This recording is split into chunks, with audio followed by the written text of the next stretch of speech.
Mari kita tundukkan kepala sejenak, kita berdoa.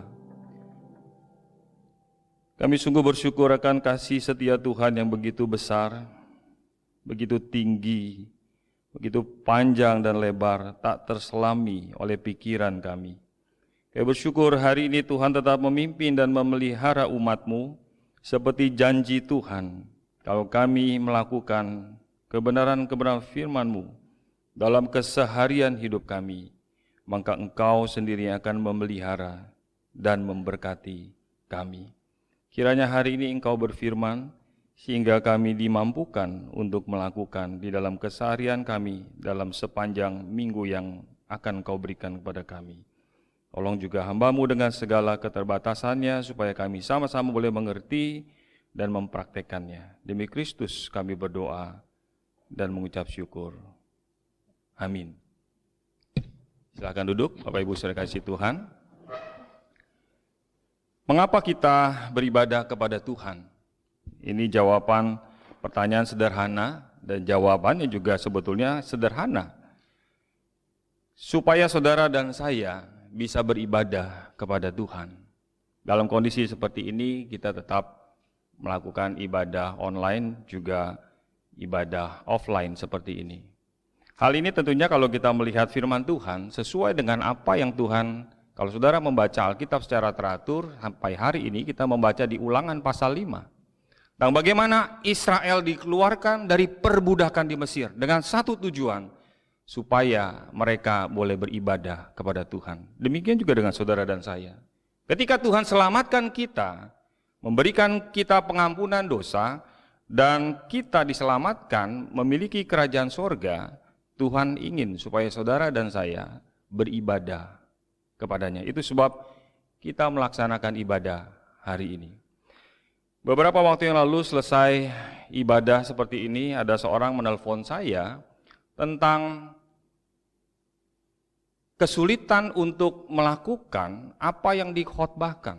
Yang dikhotbahkan ini hanya berisi pengajaran-pengajaran yang menurut orang ini, saya bingung bagaimana melakukannya di dalam keseharian dari Senin sampai Sabtu. Saya pikir ini pertanyaan yang bagus dan saya sudah pernah menyampaikan juga banyak sekali, dan ini juga introspeksi buat saya sebagai hamba Tuhan juga ketika mengundang hamba Tuhan untuk khotbah di tempat ini, bagaimana memberikan prinsip-prinsip kebenaran firman Tuhan seperti yang kita baca di dalam kitab Ulangan. Maka Musa diberikan ketetapan, peraturan, perintah supaya orang Israel melakukannya dalam hidupnya. Ya, saya berharap hari ini ketika saya sampaikan firman Tuhan dengan tema perintah yang baru dari Yohanes pasal 13 ayat 31 sampai 35, khotbah ini bisa saudara bukan hanya mengajar kepada saudara, memberikan perintah-perintah yang Tuhan dan Tuhan ingin saudara dan saya lakukan, tetapi kita juga bisa mempraktekkan dalam hidup kita sehari-hari. Mari kita membuka teks di dalam Yohanes pasal 13 ayat 31 sampai 35. Saya tidak akan membacakan ulang, cuma hanya memberikan beberapa poin penting. Saya mencatat ada 3 hal saja dalam waktu 30-35 menit ke depan, supaya saudara bisa menangkap apa ajaran prinsip yang kita boleh pelajari dan apa yang dapat kita lakukan di dalam hidup kita. Perhatikan di ayat 31 dan 32, Yohanes pasal 13, di sana dinyatakan di ayat 31, khususnya sebelum Tuhan Yesus memberikan pengajarannya secara khusus, sesudah Yudas pergi. Kalau saudara membaca perikop-perikop selanjutnya, pasal 14, 15, 16 dan sebagainya, itu Yudas sudah tidak lagi ada di dalam persekutuan dengan murid-muridnya. Sesudah Yudas pergi. Ayat 31 diungkapkan sesudah Yudas pergi. Yudas 3 tahun lamanya bersama-sama dengan Yesus, melihat mujizat-mujizat, sama-sama melayani, sama-sama mengusir setan. Tapi Yudas ternyata seperti khotbah minggu lalu, dia memang bukan seorang Kristen sejati dalam konteks hari ini. Dia bukan murid yang sejati karena dia hanya menganggap Yesus sebagai rabi. Saudara yang kasih Tuhan, ketika Tuhan memberikan kesempatan kepada Yudas, bahkan sampai terakhir di perjamuan malam, perjamuan Tuhan, orang yang mencelupkan bersama-sama dengan aku, orang itulah dia. Sebetulnya Tuhan mau kasih kesempatan kepada Yudas supaya dia diingatkan dan mengubah keputusannya. Tapi Yudas sudah berketetapan hati, aku harus mengkhianati Tuhanku. Apa yang kita dapat lihat di bagian awal seperti ini? Saudara yang kasih Tuhan, ketika orang dikasih kesempatan untuk mendengar firman, dinasihati, dikasih tahu, diberikan bimbingan begitu banyak, lalu orang itu terus mengeraskan hati seperti Yudas, maka Tuhan tidak lagi berbicara kepada orang itu. Ini hal yang sangat mengerikan. Kalau saudara membuka Alkitab Perjanjian Lama dan Perjanjian Baru, ada kurang lebih kurun waktu 400-an tahun lebih di mana Allah tidak berfirman. Demikian juga ketika saudara membuka kitab 1 Samuel. Lama sekali Tuhan tidak berfirman. Kenapa saudara? Karena orang ketika mendengar firman tidak mengabaikan. Bukankah hal ini hal yang praktis ketika kita bicara dengan orang, lalu orang itu teman kita kah, orang tua kita, terhadap anak kah, terhadap orang tua, terhadap siapapun, kalau kita berkomunikasi namun dia tidak merespon apa-apa, maka akhirnya kita tidak lagi mau bicara dengan orang itu. Ini pun terjadi ketika Yudas tidak lagi mau mendengarkan apa yang Tuhan Yesus sampaikan, bahkan Yesus mengasihi dia sampai akhir. Yudas tetap mengeraskan hati. Ayat 31 dikatakan, sesudah Yudas pergi, barulah ajaran perintah baru, bagaimana peran Roh Kudus dan sebagainya, rumah Bapa, Tuhan Yesus mulai sampaikan. Perhatikan di ayat 31, kemuliaan. Setelah Yudas pergi meninggalkan, Tuhan Yesus mulai menyatakan, kemuliaan akan terjadi di atas kayu salib. Sesudah Yudas pergi, ayat 31, berkatalah Yesus, sekarang anak manusia dipermuliakan dan Allah dipermuliakan di dalam dia. Jikalau Allah dipermuliakan di dalam dia, Allah akan mempermuliakan dia juga di dalam dirinya dan akan mempermuliakan dia dengan segera. Apa maksudnya ini? Ayat 31-32 menyatakan bahwa ketika Yesus naik ke atas kayu salib, karena sebentar lagi dalam hitungan jam Yesus akan mati, menyerahkan dirinya, maka kematiannya di atas kayu salib adalah untuk kemuliaan Yesus Kristus. Bukan hanya kemuliaan Yesus Kristus sang anak, tapi juga kemuliaan Allah Bapa. Mungkin saudara heran, kok bisa ya Pak? Yesus mati di atas kayu salib, justru kemuliaan dikatakan di ayat 31, anak manusia sekarang akan dipermuliakan. Bukan hanya anak manusia, Allah pun, Bapa pun yang mengutus, dipermuliakan di dalam anaknya yang mati di atas kayu salib. Saudara yang kasih Tuhan, kita melihat di sini bahwa melalui kematian Yesus Kristus, Yesus menyatakan kasih-Nya kepada umat-Nya, termasuk kepada saudara dan saya. Bukan hanya itu saja, Yesus Kristus dipandang layak untuk mati bagi seluruh umat manusia. Dia dipilih oleh Bapa, dipandang layak. Kalau ada orang yang dipilih dari 100 orang, dari 1000 orang, dari 1 juta orang, dari 1 miliar orang, dari seluruh orang yang ada dalam dunia ini, berarti orang itu sangat spesial, sangat istimewa. Itulah Yesus Kristus, dipilih oleh Bapa untuk menanggung semua dosa manusia. Demikian pula kalau saudara membaca kitab Wahyu, ketika orang terhening diam sejenak di sorga, siapa yang layak membuka gulungan kitab yang termeterai itu? Lalu tampillah anak domba Allah yang tersembelih. Yesus dipandang layak, maka kemuliaan diberikan kepada Yesus Kristus, karena dialah yang dipilih oleh Allah Bapa. Demikian pula ketika kita melihat kenapa Yesus dipermuliakan di atas kayu salib. Karena kuasa dosa, kuasa maut, kuasa iblis justru di atas kayu salib dikalahkan. Dengan demikian Yesus katakan, anak manusia dirinya dipermuliakan ketika dia mati di atas kayu salib. Bukan hanya sang anak, di ayat 31 dan 32, demikian juga Bapa. Bapa dipermuliakan ketika dia memberikan peraturan, ketetapan, perintah kepada manusia dan manusia tidak sanggup melakukan, maka perintah, ketetapan itu tetap harus terlaksana. Maka ketetapan, perintah, keadilan, penghakiman Tuhan dinyatakan secara sempurna di atas kayu salib. Maksudnya apa, saudara? Kalau saudara buat peraturan, buat orang tua yang punya anak-anak, atau anak-anak pemuda, remaja, buat peraturan ketika saudara membuat satu permainan atau satu apapun itu berupa peraturan, lalu peraturan itu tidak ada yang mengabaikan. Kira-kira saudara gimana? Lalu, saudara kalau buat peraturan, ketentuan, lalu orang mengabaikan, melecehkan. Saya nggak pandang peraturan kamu. Buat apa kamu bikin peraturan? Apa artinya, saudara? Berarti saudara tidak menghargai orang itu. Berarti orang yang membuat peraturan itu tidak ada harganya, tidak punya nilai. Tapi waktu Bapa menetapkan satu peraturan, satu ketetapan, dan manusia jatuh di dalam peraturan yang ditetapkan, perintah jangan makan buah pengetahuan baik dan jahat itu, maka ketetapan Allah, manusia harus mati. Ketika Allah berketetapan harus mati, lalu Allah juga berketetapan mencari penebus, redeemer. Siapakah dia? Yesus Kristus. Maka ketetapan, peraturan Bapa yang adil, yang akan menghakimi, dipraktekkan, digenapi secara sempurna di atas kayu salib. Dengan demikian ayat 31-32 kita mulai mengerti mengapa kayu salib, justru di atas kayu salib bukan menyatakan Yesus kalah, tapi justru Yesus menang dan kemuliaan diberikan kepadanya, bukan hanya kepada Yesus Kristus tapi juga kepada Bapa.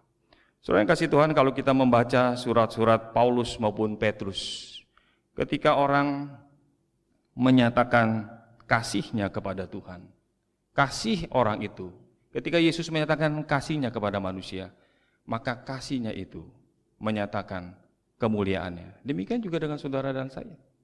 Kalau saya membacakan 1 Petrus pasal 4 ayat 11, dalam segala hal Yesus Kristus dimuliakan, kemuliaan melalui Yesus Kristus. 1 Petrus pasal 4 ayat 11. Demikian juga di 2 Tesalonika 1 ayat 11.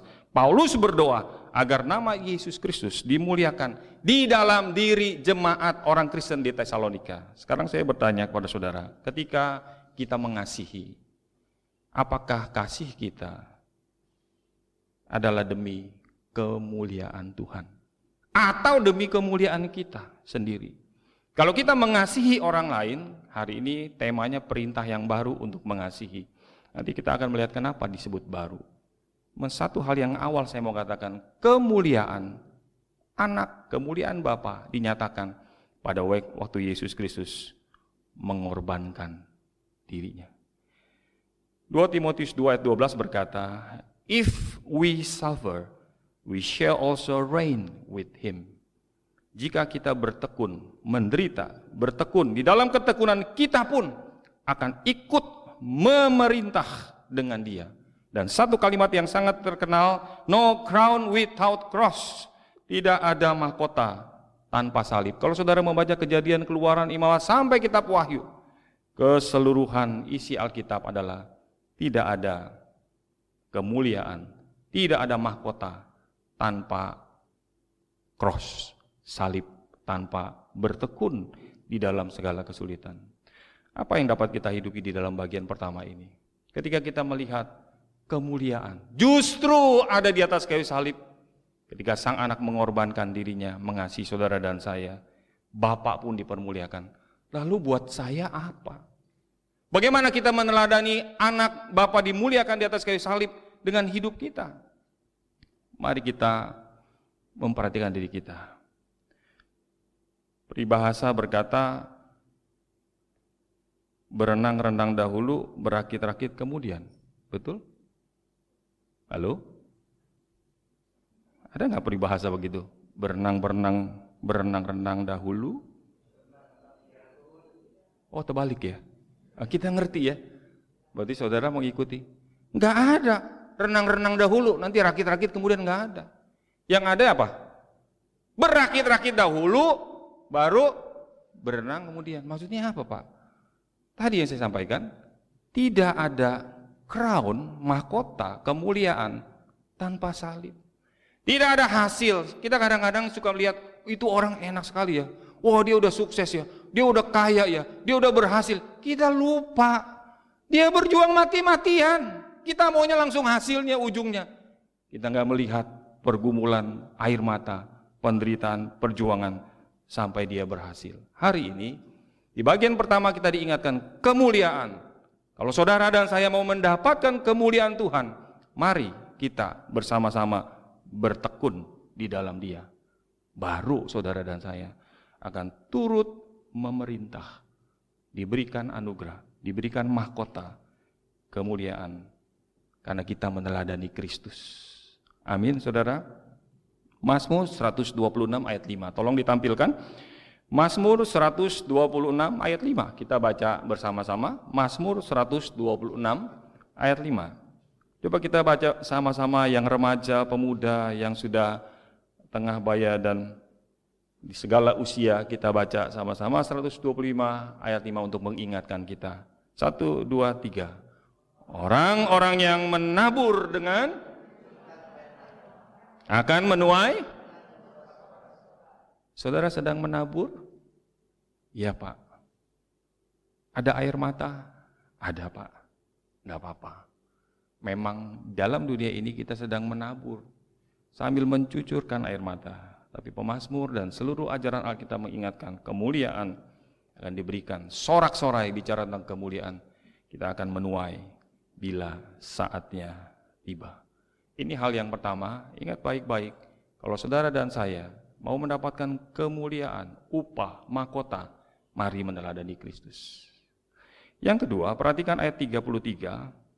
Hai anak-anakku, hanya seketika saja lagi, seketika saja, aku ada bersama-sama kamu. Penafsir berkata ini hari terakhir dan hanya hitungan jam saja. Sebentar lagi peristiwa Yudas akan mengkhianati Yesus. Yesus akan pergi ke taman Getsemani. Dia akan dikhianati dan tentara Romawi akan menangkap dia.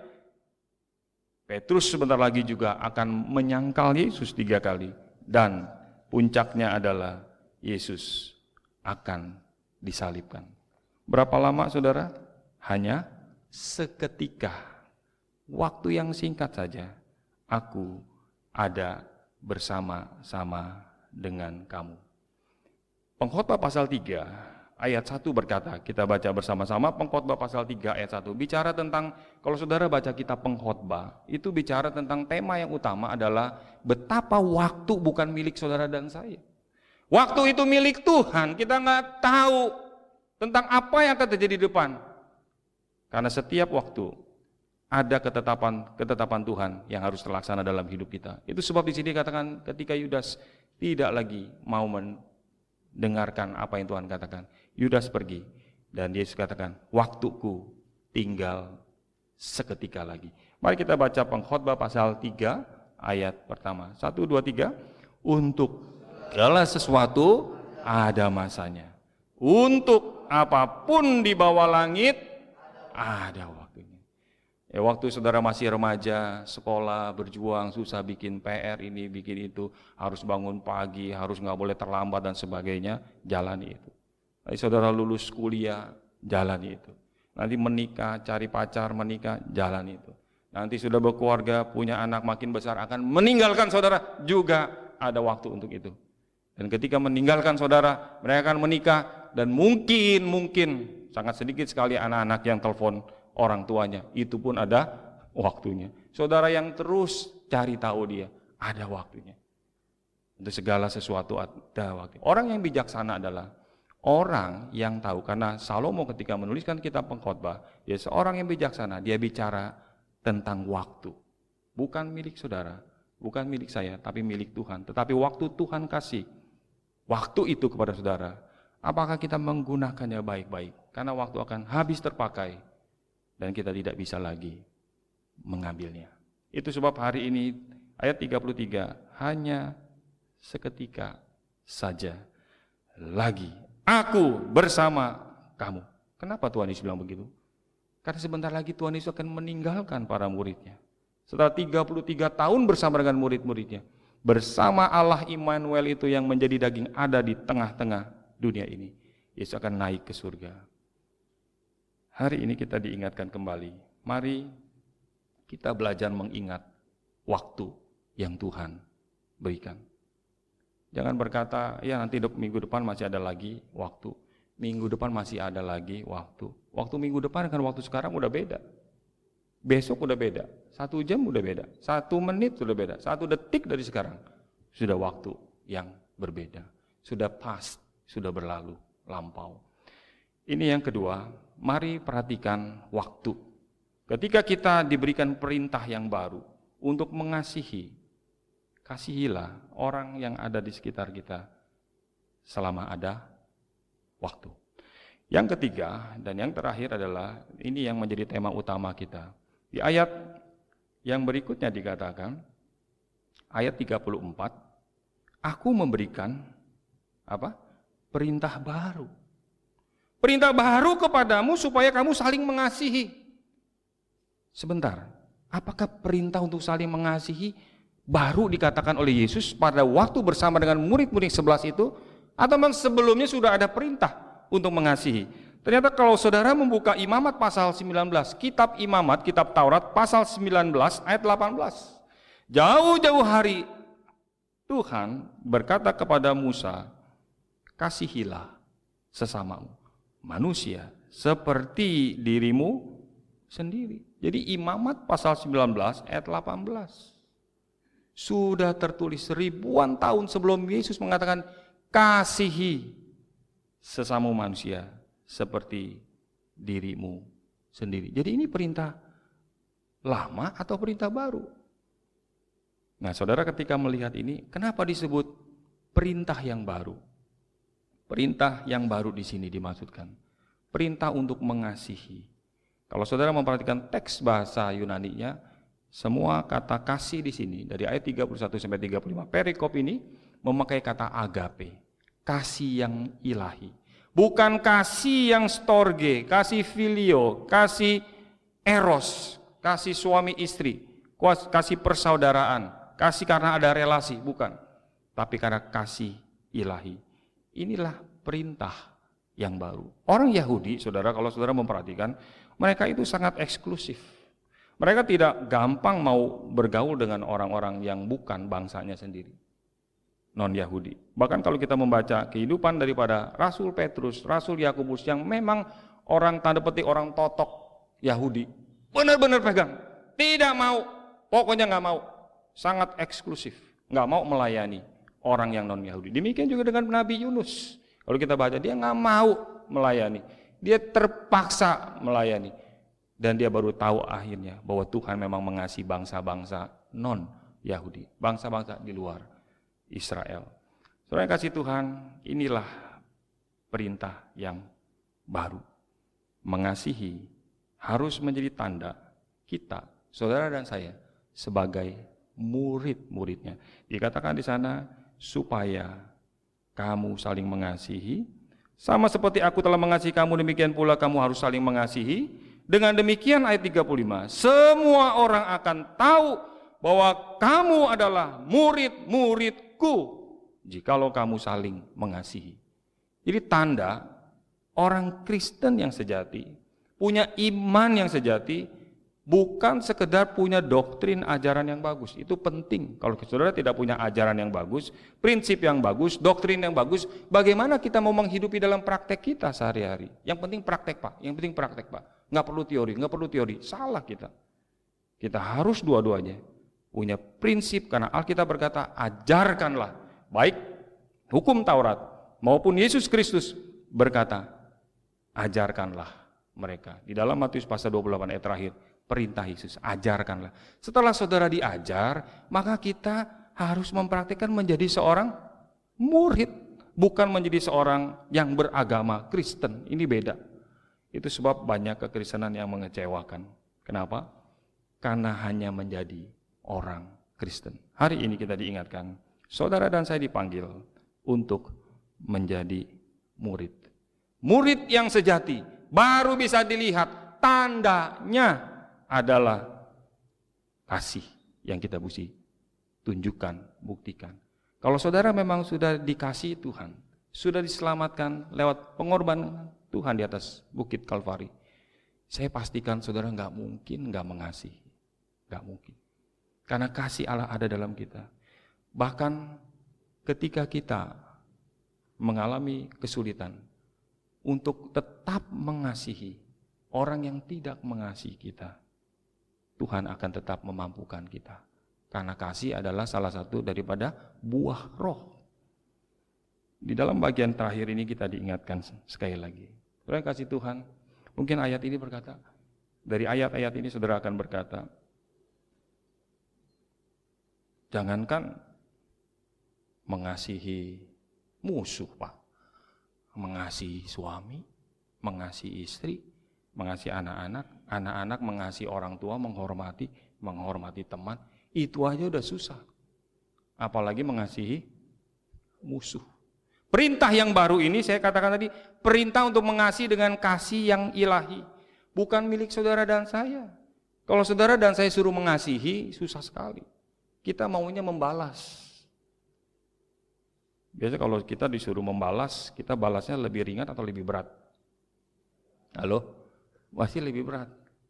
Dulu kamu perlakukan aku seperti itu ya. Dulu kamu menghina aku ya, sekarang lo setelah aku sukses, setelah aku kerja, setelah aku lulus, aku sudah punya posisi, aku habisin kamu biar enggak bisa apa-apa. Itu sifat manusia berdosa memang begitu. Saudara dan saya seperti itu. Kita nggak mau. Kalau kita nggak bisa beli sesuatu, terus ada orang bisa beli, kita gimana? Iri nggak? Kalau kita nggak bisa memiliki seseorang, ada seseorang bisa memiliki yang pemuda remaja yang berpacaran, yang sedang melirik seseorang, kita suka sama orang itu. Tapi orang itu nggak suka sama kita yang pemuda remaja. Terus kita gimana? Kalau saya nggak bisa dapatkan dia, maka si A, si B, si C juga nggak boleh dapat. Itu sifat manusia. Saya udah pernah ceritakan beberapa contoh seperti ini. Ada orang yang tidak bisa beli sebuah rumah yang lokasinya bagus di luar negeri, terus tiba-tiba temannya yang dia anggap nggak lebih hebat dari saya, tiba-tiba pergi ke luar negeri dan beli rumah itu. Dia berusaha supaya jangan sampai beli rumah di lokasi yang bagus itu, karena aku tidak bisa beli di situ. Aku tinggalnya di tempat yang lebih nggak bagus. Jadi kamu pun nggak boleh. Saya pikir-pikir kenapa begitu ya? Oh, saya sadar. Itulah sifat manusia berdosa. Itulah saudara dan saya. Kita boro-boro, Pak, disuruh mengasihi. Boro-boro. Nggak berbuat jahat aja udah bagus. Betul? Nggak berbuat jahat aja kita udah bagus. Sekarang Tuhan Yesus bilang, kamu akan diketahui bahwa engkau adalah murid-muridku kalau engkau mengasihi dengan kasih agape, dengan kasih ilahi. Itu sebab di bagian ini saya pun tertunduk, Tuhan, bagaimana saya harus mengasihi? Tapi ketika saya merenungkan keseluruhan bagian ini, saya ingat iya, saudara dan saya juga gak layak dikasihi. Jangan saudara pikir saya dan saudara layak. Tuhan layak mati buat saya. Enggak, Tuhan gak layak mati buat saudara dan saya. Kita gak layak, kita orang berdosa. Yesus gak seharusnya mati di atas kayu salib kalau melihat hidup saudara dan saya. Perintah yang baru untuk mengasihi, kiranya kita boleh terapkan menjadi tanda, menjadi ciri bagi saudara dan saya. Sehingga orang tahu, oh ini orang Kristen sejati. Ini anggota GKRI Kelapa Gading. Kenapa? Dia mengasihi. Saudara kalau pergi ke Amerika, ke negara bagian namanya Indiana, itu ada suku namanya Amis. A-M-I-S-H, bukan bau amis, bukan. Ini suku namanya kelompok Amis. Amis ini antik. Dia nggak mau naik mobil, dia nggak mau naik motor, nggak mau pakai teknologi handphone boro-boro, TV aja kagak ada, radio juga enggak. Pakai apa? Kuda transportasinya. Delman, kuda. Ini kelompok Amis. Orang tahu, oh ini memang sudah ada turnya, kalau mau pergi ke Amerika pergi aja ke suku Amis, lihat itu. Kalau di sini mungkin suku Baduy, orang-orang yang nggak mau campur dengan teknologi karena menganggap merusak lingkungan dan sebagainya. Dan kalau suku Amis ini ternyata latar belakangnya itu ada di abad 18, ada kelompok Kristen tertentu yang menghidupi dari kelompok Anabaptis bahwa mereka harus menghidupi ajaran yang eksklusif, nggak boleh campur dengan dunia luar, termasuk teknologi dan sebagainya, sehingga dianggap ini orang-orang spesial. Menarik saudara, nanti saudara bisa googling, lihat tentang orang Amis. Sehingga orang kalau lihat dari pakaiannya, dari cara dia pakai tudung kepala, yang sudah menikah katanya pakai kerudung warna putih, yang belum menikah pakai hitam dan sebagainya. Pokoknya ada ciri-ciri khusus, orang tahu ini orang Amis. Nggak mau sembarangan bergaul. Sehingga kalau saudara pergi ke sana, dibuat tur tertentu untuk tidak sembarangan bisa masuk ke kelompok orang Amis ini. Pendidikan cukup 8 tahun, nggak perlu sampai ke universitas S1, S2, S3, 8 tahun. Pokoknya bisa baca tulis cukuplah. Jadi menarik sekali ini orang. Tujuannya apa saya pikir? Dia membentuk satu komunitas yang menjadi ciri khas tertentu. Ini orang Amis. Saudara, tadi saya katakan, apa yang menjadi tanda bagi saudara dan saya? Ketika orang melihat kita, ini murid Yesus. Ini orang Kristen nih, orang Kristen sejati nih. Yang ini bukan. Dari mana orang tahu? Dari ajarannya? Bukan. Ajaran yang dihidupi dari kasih kepada orang lain. Jadi waktu orang mau berbuat satu yang kejahatan, apapun, maka orang melihat, heran ya. Ini orang kok nggak ada dendam, nggak ada iri hati dalam arti mau membalas segala sesuatu. Bukan berarti orang Kristen orang yang bodoh, tampar pipi kiri, kasih pipi kanan, bukan itu maksudnya. Tapi jauh di dalam hati kita ada kasih ilahi yang selalu mau menyatakan kasih Kristus kepada orang itu. Jangan disalah artikan, oh kalau gitu enak Pak ya, tipu orang Kristen, nggak boleh balas, nggak boleh tuntut. Bukan begitu maksudnya. Saudara mungkin mengerti maksud saya. Tapi di sini kasih ilahi adalah ketika Tuhan perintahkan belajar mengasihi orang lain, bahkan kepada musuh kita sekalipun. Karena akhirnya yang berurusan dia dengan Tuhan. Saudara dan saya bebas. Kristus akan memerdekakan kita. Waktu kita hidup di dalam kasih. Orang yang membenci kita, yang sakit hati, yang ini, kita nggak ada urusan. Kita di dalam Tuhan belajar melepaskan pengampunan dan sebagainya. Inilah kasih sebagai perintah yang baru. Saya mau akhiri dengan bagian yang sangat sederhana ini. Mulailah dengan lingkungan kita yang paling kecil. Di mana? Di keluarga kita. Ketika saya mengkhotbahkan pencucian kaki, masih ingat 2 minggu yang lalu? Itu bicara apa saudara? Bicara tentang bagaimana aku berkorban. Bagaimana aku melayani orang lain. Bisa suami terhadap istri, istri terhadap suami. Belajar mengasihi. Orang tua terhadap anak, anak-anak terhadap orang tua. Pemuda, pemudi, terhadap rekan-rekan belajar mengasihi. Saya mau tanya kepada pemuda, remaja di tempat ini, kalau saudara punya pacar, lalu mau pacaran dengan orang yang spesial mungkin, lalu orang itu berkata, kalau kamu mau jadi pacar saya, karena yang mau saya itu banyak, ngantri, kamu mungkin nomor 5, nomor 6, nomor 7, atau nomor 10, ngantri ini. Syaratnya satu, kalau kamu mau jadi pacar saya, maka kamu harus mengasihi saya. Tandanya, kalau kamu mau jadi pacar saya, kamu harus mengasihi saya, dan kamu harus melakukan semua yang saya katakan. Saya terima kamu jadi pacar saya. Kira-kira pemuda remaja belum punya pacar, yang udah menikah jangan lagi. Pemuda remaja, kira-kira mau nggak punya pacar kayak begini? Pasti kita nggak mau. Tapi spesial loh orangnya. Tetap Pak nggak mau, kenapa? Ya aku jadi budak dia. Apa yang dia mau semuanya aku harus ikutin. Pasti itu bukan kasih. Itu penindasan namanya. Tapi kenyataannya dalam relasi kita, dalam keluarga, suami istri, orang tua anak, teman, ini terjadi. Kita lupa untuk menerapkan kasih yang berkorban. Semua kasih, semua kisah kasih, kisah cinta di dalam Alkitab yang agung selalu diawali dengan sebuah pengorbanan. Enggak ada. Saudara perhatikan semua kisah-kisah cinta yang agung. Semua diawali, diakhiri dengan pengorbanan. Itu sebab ketika perintah yang baru disampaikan, maka kita mesti belajar mengorbankan. Apa yang harus kita korbankan? Jangan-jangan perasaan kita, pikiran kita, waktu kita, apapun.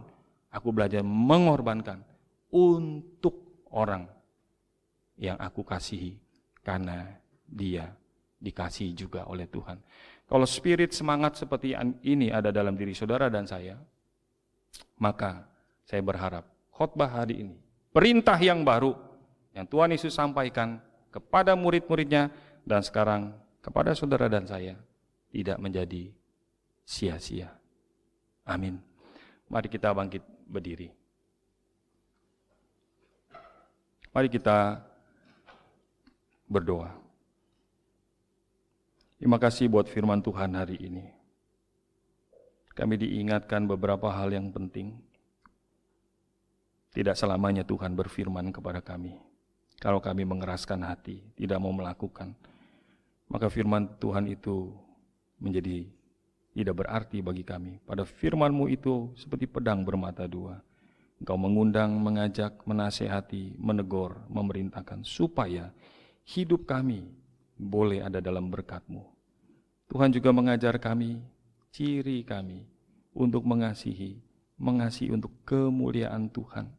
Bukan untuk kepentingan diri kami sendiri, bukan untuk kepentingan keluarga kami atau kelompok kami, tapi untuk kepentingan kemuliaan Tuhan sendiri.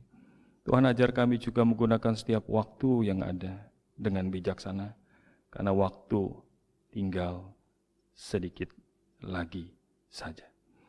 Tuhan juga menolong kami untuk mengasihi orang lain dengan kasih ilahi, bukan kasih untuk kepentingan diri, tapi kasih yang berkorban, meneladani Kristus yang sudah mati di atas kayu salib. Terima kasih untuk firman-Mu, kuatkan kami untuk mempraktekkan sepanjang minggu ini, dimulai dengan keluarga kami masing-masing, keluar kepada tetangga kami, kepada masyarakat, di luar gedung tembok gereja ini, bahkan kepada dunia. Demi Kristus kami berdoa dan mengucap syukur. Amin. Sambil